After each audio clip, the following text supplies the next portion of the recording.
What's up, guys? Welcome back to Tidal Gardens. I guess this is the first episode of the second season of the podcast. It took a little while to get anything recorded.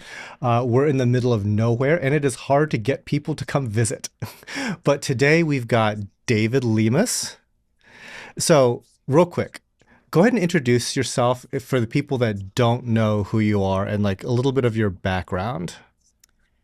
Let's see. For as I used to work at Top Shelf Aquatics, as far as a couple years back, prior to moving to Texas, I have been in the hobby for multiple years. Since 1995 is when the first nano saltwater aquarium was put together. So I have been first doing volunteer work at marine facilities such as Whitney Laboratories and Florida and St. Augustine, Marine Land. And from there, my passion for the ocean just grew. I've always kept for saltwater tanks pretty much every single moment since 1995, about 30 years of reefing. So I've been in the hobby for quite some time and been in the industry even before becoming an engineer. Yeah, we met kind of just by pure chance, practically. I think I met you at Aquashella, Yes. and at the time that was in Orlando. Yes, in Orlando. And hmm then I remember like somebody had told me that there was like a late night meet and greet sort of thing going on at Top Shelf. And I wasn't actually invited because literally nobody at Top Shelf knew who I was, or they knew who I was, but nobody had my contact info. So they could never have actually invited me. And I had heard about this, and I went straight to the Top Shelf Aquatics booth, met David, and I just kind of floated it out there. It's like, is there a thing going on tonight? And he's like, yeah, do you need a ride? And I'm like, yes, as a matter of fact, I do. And that's kind of like how that all launched. But it's been a few years since, and we've always kind of like touched base on just a lot of aquarium topics. And it's always fun to bounce ideas back and forth and basically talk shop. And that's kind of what we're gonna do some more today. Okay, first thing. So one thing that always struck me about Top Shelf and the farm there is like basically everyone there is like a stickhead. Like they're really into acros. Not that you're not into other things, but the acropora collection and like the health of those corals and just the scale of the operation with the focus towards SPS was like really pretty amazing. I guess like the first question that I would have is because those corals tend to be so like testy, there's so many things that could go wrong. Like what is kind of like your checklist as far as like troubleshooting goes? Well, my checklist is slightly different than Top Shelf so far, but they kind of bounce back and forth when I was there. I've been a stickhead for years and years, Okay. and even when Top Shelf was starting to open up and first opened up their store, you really the most of the sticks you can only see online. You saw it on Reef Central, you saw it on forums, but no one was able to really sell them. You didn't really see them very often in many places, or any kind of high-end ones, or even ones that just have different variants of color besides the classics, like a green Slimer, or you would have either the Organ Tort. Those ones, of course, that everybody had seen for many, many years. As far as the Red Planet from Aura Ray, of course, was another big one. But yeah, to get that variety especially when they first started out, to have more sticks available, available to the public, ones that were aquacultured, ones that, as far as you could actually, reproduce and grow at home, you really didn't have too much as far as available at the time, especially when they opened up. So it was a big opportunity for us to grow more sticks. I had always been a stickhead because I had seen all these Tank of the Month on Reef Central, Nano Reef, and you always wanted to emulate as far as those ones, even on Reef to Reef. But this is way back when. So, to make that available to the public, make it available to the average aquarist to get an aquaculture piece, it was a big advantage. And it was something that was a demand for, but no one even had at the time. Unless you had a local reefer who, you knew a guy who knew someone who happened to have a tank full of SPS. So it was a phenomenal one. And it became the basis of what they, started to grow, because you could actually buy acros that were grown, that were checked for pests, that were for double checked for, the ability to grow, at speed, not just, 3 years down the line and you get your first polyp. So, yeah. Yeah, I think though that the main challenge as far as like scale farming and aquaculture of acros is that there tends to be a lot of hiccups that are possible. hmm And those hiccups tend to spread to the entire system. And like obviously like acquisition of like cool stuff is the exciting part Oh of yeah. doing the aquaculture process with acros. Hmm. But for us, I'm always worried that the next acro that we get is putting all of our existing acros at risk. That's kind of like what I wanted to focus on a little bit, because it's one thing to have just a single show aquarium, Mm, and that can be tricky to like problem solve on that. But on a absolutely. much bigger scale, like across like multiple systems, like how do you kind of combat some of these like systemic problems that can come up with acros? A lot of times with acros, of course, you have a handful of obstacles to go through. Some of the biggest ones are pests. For as coral acros are going to have a lot more variety of, for as coral pests that can attach themselves to them. And when they, especially if it's wild, those are some of the things people look out right from the beginning. What can I take in for an acropora, a tenuous, for instance? Is it going to affect the rest of my corals? Like some of the latest ones of the past couple of years, you'll see speciosa, and Hmm. that one has become extremely popular. The problem is not many people are getting it to grow at a rate that's feasible for aquaculture, Is that and it's a what? little bit of a slower So do you growing think that coral. that's more of like a pest issue or like more of a nutrient feeding, something else going on issue? So with that one, as far as it seems to be more of a, as far as especially when they're first imported, a lot of times people would have them, they would look great and just vanish and just start Mm. dying right off the bat. And now the success of keeping them alive seems to be going quite well. I know quite a few vendors and friends who kept them alive. Beautiful polyp extension, the color is great, but the growth is minimal to very, very, or to none. They just sit there and they look pretty, but they haven't been able to really get those offshoots of the white tips that are growing out, and you want that growth to kind of expand out to the entire colony, and you see a little bit of encrustment, and that is about it. So Interesting. that is one as far as that would be phenomenal if they can get faster growth and find the issue. But for that one, it may be more towards nutrients. It might be more towards feeding the coral, because for any kind of coral in general, feeding is basically, it's going to help out tremendously. That's why there's so many coral foods in the market. Trying to find one that actually suits that particular species. Hmm. It may just eat a particular species of first food that we don't have available just yet. So it just depends. A lot of stuff is being looked at as far as like bacteria and Hmm. just like in micro organisms in general, Yeah. a lot more of like the phytoplankton and even ciliates. Like I'm actually working on a video right now. It might be published by before this podcast gets edited and published, but yeah, there was a look in aquaculture, more so on like invert side, Hmm. but there's like certain larvae that really can't consume a lot of the zooplankton or phytoplankton or bacteria, but Hmm. there's like this small segment that really wants to eat ciliates. Yep. And ciliates they're ubiquitous in most of our systems. Hmm. And some of them might be pathogenic. They might kill your coral, but some of them might be a food source for coral. And so like I'm always curious whenever there's certain types of things like delicate acros, is if we are lacking some really obscure food source that they're expecting in the wild. Oh yeah, absolutely. And think of it right now. A lot of, especially coral growers, farmers, and so forth. A lot of times you'll see a lot of the tanks replicate each other. Bare bottom, they're missing this, they're having the same kind of flow. If you have the system set up nearly identical, almost every single aquaculturist, farmer is going to have the very similar issues. Hmm. But if you have a system that's a little bit different, that adds something. For instance, I have a cryptic refugium that's very few and far in between that anybody has. I believe, as far as I think Salem Reef Builders, he has one, but that's about it. But for my systems itself, of course, that adds an extra layer of microorganisms, bacteria, and so forth that may just live in that zone that could be benefiting the corals above, any of the acropora, for instance. So it really depends on, of course, are we missing that particular bacteria? Are we missing that that microbiome that is needed, that a lot of course, vendors don't have, because everybody's somewhat replicating, their Yeah. grow out tanks. You know, that vendor will see their farm and replicate it exactly the same. So they're going to get the exact same problems because their system is exactly the same. And to try something different, it's a gamble sometimes, because it's chance. There's an opportunity to be successful, to increase growth and increase the sustainability of that particular species. But it can also, of course, be a possibility that you may crash your tank. So it's always good to have maybe when you step an experiment, have a tank that's separated from your main system that you can experiment on instead of experimenting on your entire farm. So Right. you, of course, you can make those micro adjustments on a separate experiment tank or a system that you don't mind as far as having some effects to it. Depends.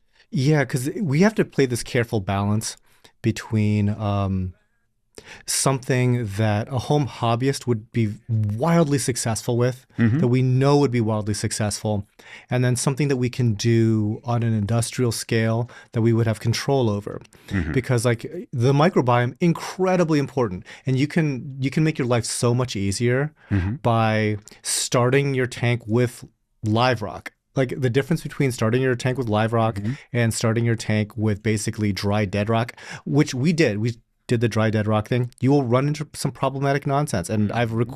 I have shared like my experiences with that. Eventually, all that stuff will go away. It's fine. But if you start with a very healthy microbiome to begin with, a lot of these early stage problems are not Yes. issues. Now, the problem that we would run into on a larger scale coral farm is the introduction of the microbiome is a complete introduction. So you might be introducing stuff that could be very, very, very bad. And Hmm. it's tough to control for all that. So oftentimes we end up going towards a more like sterile laboratory approach, Hmm. even though pretty much across the board, it would have been better in many ways had we started with something a little bit more biologically robust. Yes. And but it is that fine line that we kind of have to like dabble with back and forth. But to that point, I had recently visited a place in the Netherlands called De Jong Marine Life, Hmm. and they're doing like insanely impressive breeding programs and things like that. And their attention to detail when it comes to like sterile technique and keeping stuff literally laboratory clean, very impressive. They use live rock. Hmm. And I'm like, guys, how do you reconcile the level of care that you take with all this sterilization procedure and all that, and bringing in such a wild product in to use in your systems? And they do have a process to try to clean that up as much as possible. Yeah. They basically set up a completely separate tank and just let that go and just kind of like churn and eat itself over the course of months and then introduce it into their system. So hopefully any kind of coral specific problem Hmm. went away because there was no coral. Exactly. Wait, and honestly, that's the way to do it. When you're bringing in as far as a live rock, the benefits, of course, are tremendous, to be quite honest. From a personal perspective, every tank I've ever started is going to be opened up with live rock when it first started. I have seen systems that have been just pure base rock and to extreme sterile conditions and just using bacteria in a bottle. If you would like to do that way, you're more than welcome to. But I've seen it where it's taken tanks years to actually even kick in, to settle in, because the lack of bacteria, the lack and the strains that are in the bottles, of course, it's usually maybe one or two strains. It's not a variety of to the expanse that you would find on a piece of live rock. And many are terrestrial. Exactly. Yeah, so they might not necessarily translate perfectly to what we do. Hmm. A lot of them still do work just fine. Now, that's the question it's good to ask. They work just fine for what? To eliminate ammonia, to eliminate nitrite. Well, that's Are the those idea, are yeah. those exactly? But those bacteria, are they going to be there for the long haul? Are they going to, as far as continue this cycle, as far as thereafter, as far as putting a bacteria just like you use with a water treatment plant? A lot of those bacteria, of course, some of them can be used just for a momentarily use, a day or two. Hmm. To it has a job. It takes care of the ammonia, the waste, and so forth within, say, a week's time, and then it perishes. It's only there for so long. Hmm. So, are you getting a bacteria that's only there to do its job momentarily, or is it there for the long haul, for the cycle to keep the tank going? Or does the tank finally kick in after the fact when you start introducing corals and frag plugs and small pieces, and that's where you're getting your actual bacteria from? And then So that's starting the cycle of actually, actual to tank. to that point, what we had started up a system downstairs here that was about ballpark 3,000 gallons, Hmm. and because I'm in no hurry to do any of this stuff, Hmm. like I don't mind letting something sit 6, 8 months to let Yeah. that thing fully cycle, for Nothing whatever wrong with even that that. means, really at this point on those scales. Those tanks looked gross. Mm. They looked like they just simply were not ready to house any kind of like fish or coral. And one day I just got impatient with the entire process. And because I was talking to some other folks, like, and they were suggesting, why don't you just fill it up with coral and just let the coral just do its thing. Hmm. And sure enough, like we had so many like overgrowths of certain types of chalices. And I'm like, well, we need the space anyway. Live or die, go for it. Put all these chalices into these like 500-gallon tanks. So I said 3,000 gallons. It's 500-gallon tanks and a 500-gallon sump. So all these big empty tanks. We just started like stacking corals in there.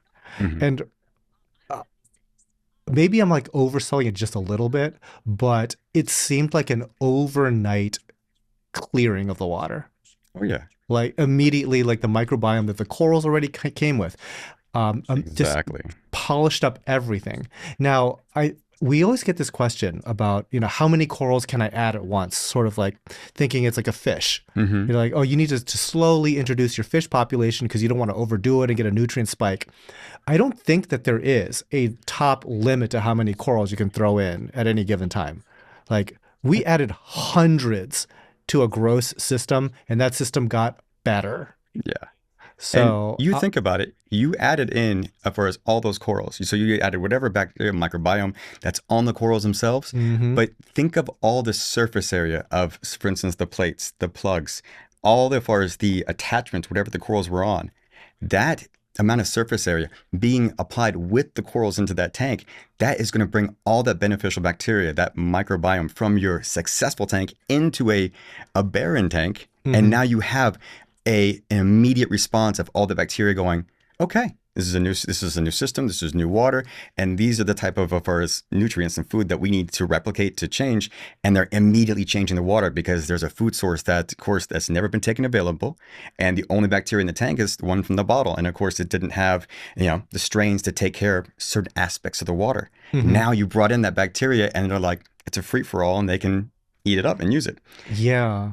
Another thing that I've noticed is because we try to, again, in that careful balance between, biologically active and laboratory clean, we use a Hmm. lot of these acrylic trays Hmm. and we clean acrylic trays. And oftentimes in the process of our cleaning, we were basically soaking them in muriatic acid and everything. They're sterile. And when we reintroduce the ultra clean trays back into our system and stack with frag plugs and Hmm. everything, they look incredible, but then those will be the first trays to really start to grow problematic algae, like hair algae and stuff out Hmm. of nowhere. We don't have hair algae in our systems until we put super clean trays in. Then we do have hair algae. So what we started to do was before we plan to use a lot of our trays to swap out to clean trays, we let them sit in the sump for a few days, up to like a week, just so that they can develop just a little bit of biofilm, so that when they are introduced into like the tank with lighting and with all that other stuff, it doesn't immediately have like a clean blank canvas for like the problematic algae to grow on. And exactly. I mean, because you have a very sterile, basically, surface. Mm-hmm. And right now, it's a competition. Who's going to get there first? It's going to be the Mm-hmm. algae. It's going to be the bacteria. If you have nothing there and it's there, and algae is, it can take advantage extremely quickly. Yeah, It it's can pretty good at what it attach. does. Yeah, it's very good at what it does. And of course, if the bacteria needs a little bit of time to replicate and get that biofilm, the algae is like, I'm going to take over. This is my space. And Mm-hmm. before you know it, you're going to have diatoms, hair algae, everything on that spot, and the rest of the tank will look clean. And Mm-hmm. all of a sudden, that's where that will be. Yeah. And yeah, so no, that is a great practice because that's going to have you, as far as, avoid those issues. And of course, as a vendor, if you're selling corals, the last thing you want is to put a nice, beautiful, fresh, as far as clean frag plug with a nice settled coral on a rack, and then all of a sudden have that air dry algae kind of attach itself to the side. So now you have another issue to take care of. You have to clean the plugs, get a cleanup crew, either urchins or snails, to try to take care of the issue before now that coral is available for sale. And at scale, this is not something that you can really do with effort. Like, oh, Hmm. you should have scrubbed more. It's like, that's not gonna do it. Yeah. Like, you really need to lean on the microbiome and the cleanup crew as much as possible. Hmm. Because, again, don't do a snail's job sort of thing, Hmm. right? But it not only don't do it, you can't do it. You'll be unsuccessful if that was your strategy Oh at yeah, scale. yeah, absolutely. 100-gallon tank, you could probably do it. You could be a snail in 100 gallons. You Yeah, cannot be a scale. You cannot be a snail in 10,000 gallons. It's yeah, not going to work out. yeah. No, absolutely. It's definitely it's a give and take because if far as when you make things so far it's going to be sterile versus having things from the ocean. Like myself, my live rock is I've had the same live rock for nearly oh my god, it's almost going on 20 years that I got, and I had it actually overnighted. Hmm. Or so, and that was back then, overnight live rock. Yeah, we wrap it in paper towels and it's wet and it keeps it moist. I said, no, I want you to overnight it as far as in water. And of course, I want a little bit extra oxygen there as well. And this That's company thought I was insane. crazy. They Yeah, were it's from the insane. Keys at the time. And they're like, yeah, yeah, we can do that, but that's going to cost a lot of extra money. That's fine. And they said, are you willing to pay for it? Yeah, that's fine. It's because I have a few plans for this live rock. I want to get as much life as possible. And of course, I did the same exact thing. I did, my tank was, I had it in the sump at the time, and I left it in there, and it was fishless. The sump ran by itself. It did a complete loop. So basically, it was like quarantine live rock. And any kind of pests, any kind of isopods, fish eating isopods, people are scared about those. Go in the tongue and eat it away. No, it just anything that came out of that rock was, of course, swam out. And of course, at the same time, any life cycles for any pests, I just left it there for a while. Hmm. And by the time the water was crystal clear, I put corals in and I put fish in. Everything already had tentacles out, and it wasn't a single issue whatsoever. And I've had that same live rock for years. And I've propagated it, not a little bit of the rock, I've broken it apart here and there. And I have sponges from yellow to purple. I mean, you name it, that have just grown in the cryptic refugium. And I've placed that rock in other tanks before, and it's done phenomenal. Never had any issues. And I think that microbiome, that having that, available from originally from the wild is phenomenal. I mean, I may even refresh it as far as, one of these days because, Just I've getting more of it. just getting more of it. And people have come over going, hey, can I have a little piece of that rock? I was like, okay, I'll give you a little piece. So slowly and surely, it's been kind of dwindled down just ever so slightly, but I still keep it in there with my cryptic refugium. And then of course, I don't put it in my light refugium with all my macroalgae because I don't want algae to grow on it. Hmm. It gets a little bit of light because if you put anything for a cryptic refugium, that live rock in a complete darkness, you actually eliminate a lot of life. I've actually made a Mm. complete acrylic black box where I put live rock in there, and the vast majority of sponges, tunicates, and everything were gone. And I Interesting. didn't really have as much of the water wasn't as clear, wasn't. So the best performance I got out of my live rock was basically putting a chamber next to my light refugium with my macroalgae and so forth, and letting just the light spill over into that chamber. I wonder why total darkness had that effect. That's curious.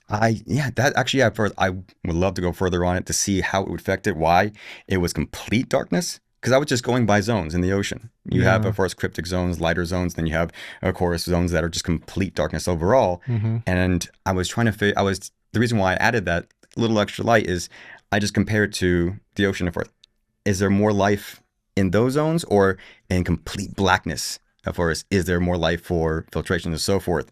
And usually with any kind of Discovery Channel videos, books, Natural Geographic, you don't see as much until you get to certain areas of depth and certain areas of light. So that's why a little spillover just seemed to work the best.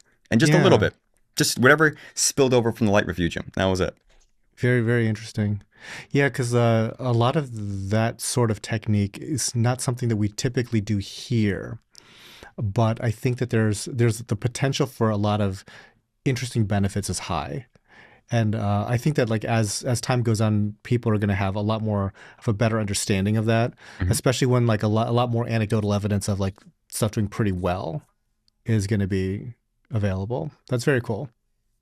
Yeah, my technique is a little bit different than pretty much anywhere because I've been refining it and changing it over 30 years plus. So it's just been to the point where even if I've gotten lazy and even some of the guys at Top Shelf would just, look at me going, I don't understand what's going on in your tank because there'll be times I'd be out of town and I forgot to fill my Kalkwasser reactor. And, well, unfortunately, the alkalinity would be down at 5, super low, and my aquifers are still growing and polyps are out and so forth. And it's just because I forgot to refill either a dose or a code. And I going to try to attribute part of it to just the way that, the microbiome and the filtration was working through it, that it was producing enough of a certain nutrient or chemical. And I would love to do more experimenting to try to test it out, but I would always be able to raise it up really quickly and it'd be just fine. So thinking about just like the robustness of a system like that, one of the worries that I always had with relying on so much biology is if there is a system failure of some sort, let's say like the return pump goes out, and obviously anytime a return pump goes up, it's not going to be great no matter what methodology you used, right? Mhm. Already it's going to go poorly. But I know that some systems where it's relying on either like algae or for some reason maybe like very specific bacteria. When there is a system breakdown, that basically you'll have a crash of that thing, and then once the system reactivates, it's completely toxic, and that's going to wipe everything else out. Um, I don't know how your system would function in those conditions, but I'm kind of curious. Have you ever run into any problems? Well, as you well know, I'm originally from Florida, and hurricanes are a thing. So Yeah. I've dealt with many power outages. A lot of times, it was just a battery-powered aerator would do work well. I also make my systems and make sure that all the piping, if power does go out, I Hmm. always make sure that it completely drains back down to the sump, and it fills full of air. So that way, as far as there's no water that's going to stay stagnant in those pipes at all and Hmm. create any kind of sulfur pockets and so forth. So water is constantly either going to be in the tank up above or it's going to be on the bottom, no matter what.